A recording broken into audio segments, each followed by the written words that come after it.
Jeanne derrière la porte. Personne ne mérite de mourir. Julien a entendu quelqu'un prononcer cette phrase. Le coma dans lequel il est plongé ne l'empêche pas de percevoir ce qui se dit autour de lui. Des voix familières, la petite sœur et l'épouse, des maîtresses, sa fille Jeanne et bien sûr, maman. Grâce à ces fantômes, Julien rassemble les fragments d'une existence morcelée et pousse les ultimes portes de sa vérité intérieure. En fait, ça se passe maintenant, avec ce bonhomme qui se trouve hospitalisé à la suite d'un accident de la circulation, quelque chose de bénin, qui n'aurait pas dû prêter à conséquence, mais il a 80 ans et sa tête file, et il va petit à petit entrer dans le coma, comme me disait effectivement le 4e de couverture, et il va se rappeler tout ce qui a fait sa vie. Et tout ce qui a fait sa vie, c'est effectivement les racines au moment des années 60, 70, 80, son mariage, l'enfant qu'il a eu.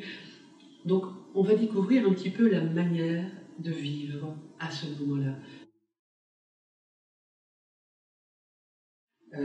Donc pour moi c'est un roman important, c'est un petit peu un roman où j'arrive, si je peux dire, à une relative maturité sur le plan de la construction romanesque. Nous suivons quelqu'un de l'intérieur. Je me suis alignée sur un personnage qui est un homme, donc ça c'est déjà quelque chose qui était amusant à faire, un homme de 80 ans, un homme qui est à la fin de sa vie, un homme qui a peur des femmes, et donc tout ce rapport des hommes, des femmes, tout ça a été un petit peu revisité. Pour moi c'est quelque chose qui était, c'est une espèce de synthèse provisoire, j'espère qu'il y aura bien d'autres choses après.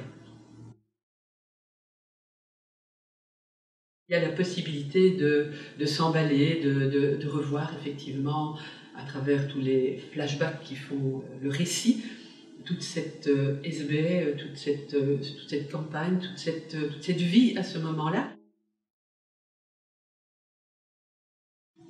Il la regardait, se demandant si elle était vraiment belle, tentant de comprendre pourquoi on se retrouve avec quelqu'un pour le reste de sa vie. « Jusqu'à ce que la mort vous sépare », avait déclamé le curé en levant les yeux vers la voûte de l'église pour aller y sceller le serment. Il avait lui aussi levé les yeux au plafond. Il n'avait pas été rassuré par les volutes dorées qui se détachaient sur un fond blanc si profond, si crémeux, qu'il semblait ensevelir sous des couches et des couches des mystères dont il n'aurait jamais la clé.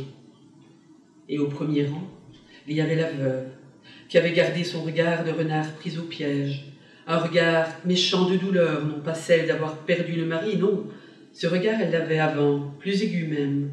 La douleur était dans une sorte de folie qui la tenait, une folie hagarde et taiseuse, agitée. Au moment des repas, quand il dînait chez elle, elle courait de la table au fourneau, toujours au mauvais endroit, laissant brûler les plats. Le beau-père tétait sa pipe sans mot dire et la suivait d'un œil fatigué. Le jour du mariage, la veuve aux yeux de renard était si maigre, un vrai sac d'eau, que sa robe noire, celle du deuil, semblait posée sur un cintre sans rien dessous, pas de corps, une tête de squelette déjà aux pommettes trop dessinées.